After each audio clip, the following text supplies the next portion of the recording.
Hey everybody, so I'm back with another review, and this time we're talking about 1991's Chuck Dixon Robin miniseries. It's a 5-issue mini that deals with the immediate ramifications of Batman 455 to 457. Tim has just put on his Robin costume, and already, because he's younger, is already having doubts, not about his place by Batman's side, but more of, is he worthy of it, and him being terrified of letting Bruce down. So Bruce decides to send Robin on a journey to Paris and to learn how to fight from one of his old masters. And Tim is not incredibly up to it. Tim doesn't really feel at home, and he's studying under these guys for weeks at a time, and he just isn't getting out of it what you'd kind of expect someone to, or what you'd kind of want someone to. And then through a series of unfortunate events, he gets dragged into a long mystery or a long struggle with King Snake, who is, for people that don't know, the father of Bane. At this point, it wasn't discovered that he was Bane's father. That would come much later. And Bane wasn't even created at this point, but it's interesting that we introduce his father, and the next major bad guy for this Batman and Robin duo would be Bane during Nightfall, shortly after this story. And throughout his journey, he meets a guy named Clyde, who is an ex-DEA agent, and he teaches him how to fight. Along the road, he meets Lady Shiva, and Lady Shiva teaches him how to fight. So Tim's got these three masters, this one Tibetan warrior that the story starts with, this DEA agent, and Lady Shiva, and they've all got different styles. One about history and tradition, one about street smarts and contemporariness, and one about the art of fighting, to the point where Tim says he's fought a lot of people, but when he trains with Shiva, he never realized that fighting could be as beautiful as it is. And it's almost like a rhythmic dance in a lot of ways, and he kind of uses it to his advantage by learning how to use a bow staff and carving a notch in the staff, so when it waves around, it creates a bit of a whistle, and it's the Robin's song, as King Snake calls it.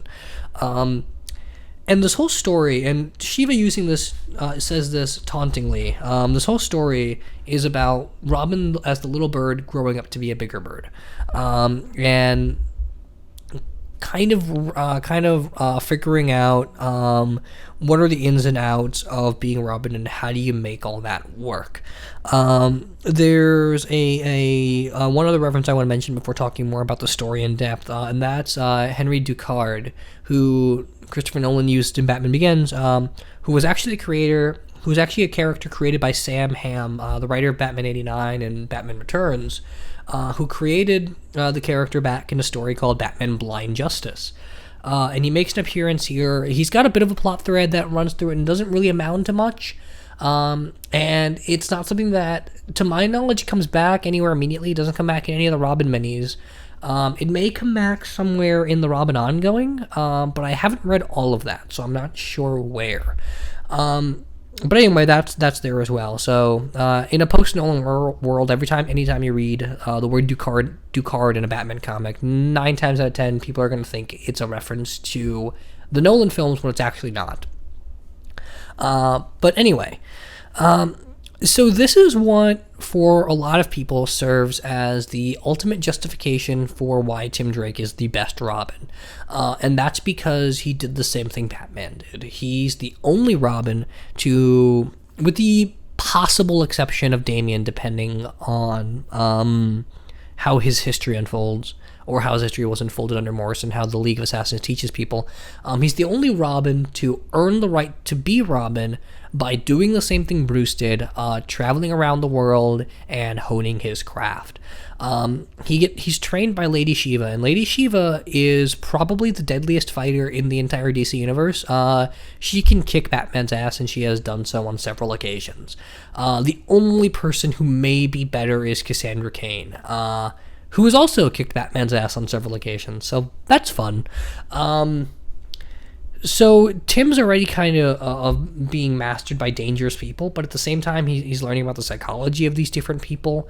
Because you got the Tibetan warrior, and this guy is all about tradition. This guy's all about the healing arts, all about the fact that the same things that bring a man up are the things that bring him down, or bring a person up are the same things that bring a person down. The same pressure points, no matter what. And it's something that's universal. It's something that's inherent in our structure. So it's a method of fighting that was ancient even when Rome was new.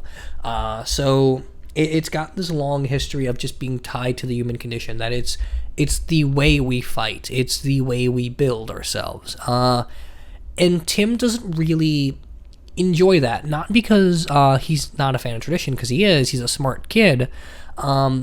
But he's not a fan of just the waiting in your habits, the being comfortable in a surrounding. That he doesn't feel like he's getting the real street experience he needs, the experience he's worried that he lacks as a superhero. So through a bunch of events, mostly because of a pretty girl, because he's a kid and he's a boy, and it happens to the best of us. And there are even several jokes about the fact that Tim is kind of subject to a pretty face, and it's mostly because he's a kid. He's like 12 or 13 at this point.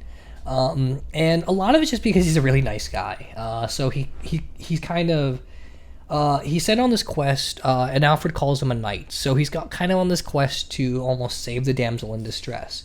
And throughout most of the story, this girl he thinks he's saving, who's actually just in with the bad guys, and it's extremely obvious he doesn't see it. Throughout the story, he's constantly, whether it makes sense or not, saying that I need to save this girl. I need to save this girl. And by the end of the story, after he's had some experience under his belt, and after he dismantles his entire operation, he realizes that she was in on this the whole time, and he's not going through this saving anybody. He's going through this to learn, and he can't exactly deny that learning instinct or the importance of that knowledge, just because he has this weird sense of chivalry that isn't justified. There's a couple areas where I think that joke doesn't necessarily play, like when he thinks Lady Shiva is hitting on him, and I didn't really need that. That just felt a little bit strange to me. Other than that, though, it is a well-played idea all the way through. Then you get to the ex-DEA agent, who is very much like the Punisher, who's a guy that has his family killed, or a guy whose family was killed by King Snake. And he's on this crusade for vengeance. He's not after justice. He's not after dismantling the operation. He is working with Tim, not only because Tim saved him and he's a decent guy, but because he wants to eventually get to King Snake and kill him. And he's not worried about anything else. Essentially, what this guy teaches him is that justice is a fine principle to uphold, but for different people, circumstances skew how much of a priority that principle of justice is. And when you're in a street fight, and when you're just in the heat of battle, when it's about survival, principles go out the window. That's something that Tim can't accept, and is something that he shouldn't accept. Because this guy is completely consumed by this, and he teaches Tim some good moves, but Tim has to stop relying on the fact that frantic anger will get him out of a situation, or to not even build the habit of relying on frantic behavior. So he gets to this point where both of them are kind of at odds, and Clyde's got a good sense of things. He's a decent person, but he's just consumed by what King Snake did to him. He's consumed by tragedy in a way that Tim can't allow himself to be. So he moves past it, and then he goes to his next master, which is Lady Shiva. And Lady Shiva shows him the art of battle, the beauty of battle, the grace of it. That to fight someone is not merely to attack them and live off of survival. It's to understand them and read them and to delve into them just as much as it is about winning. And by the end of it, he's got King Snake on the ropes, and he's about to jump off of a cliff, or he's about to fall off a cliff, King Snake, and Shiva wants him to finish it.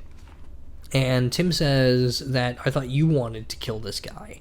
And Shiva says that, I will have killed him if you do it, since you are my student. So kill him and become mine. And Tim doesn't do it. Tim walks away from it, and then Shiva kills him. It's very much that Batman Begins scenario of, I won't kill you, but I don't have to save you. And he just lets King Snake fall. And this is something that he pays for later when you get to Robin's own ongoing, where he kind of learns about this principle of no killing, and that it's more than just saving innocent people, and that there are legitimate consequences and pros and cons, and situations where upholding we're trying to save the many is far better than trying to save the few, even if you don't want to even let one person die. But this story just introduces that, and it gives him his first real test of how much of Batman has rubbed off on him. And it's a surprising amount right away.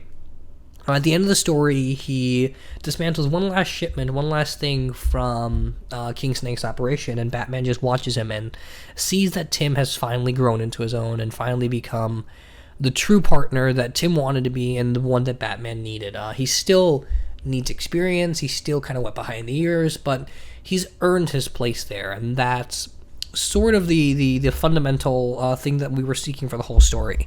That Tim didn't need validation, Tim needed confidence and justification in his quest. So overall, it is a really, really good story. It's a great example of why Tim Drake is a fan favorite, and even if you didn't read the previous couple stories that expound on his journey to becoming Robin, it's still a worthy read by itself, and it gives you a good sense of why a lot of people love Tim Drake and why he is a worthy Robin, if not the best Robin for most people, including myself.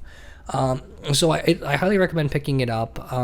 It's a really good miniseries. It's collected in the Robin A Hero Reborn trade, and it may be collected in the new DC trade paperbacks, but I'm not sure off the top of my head.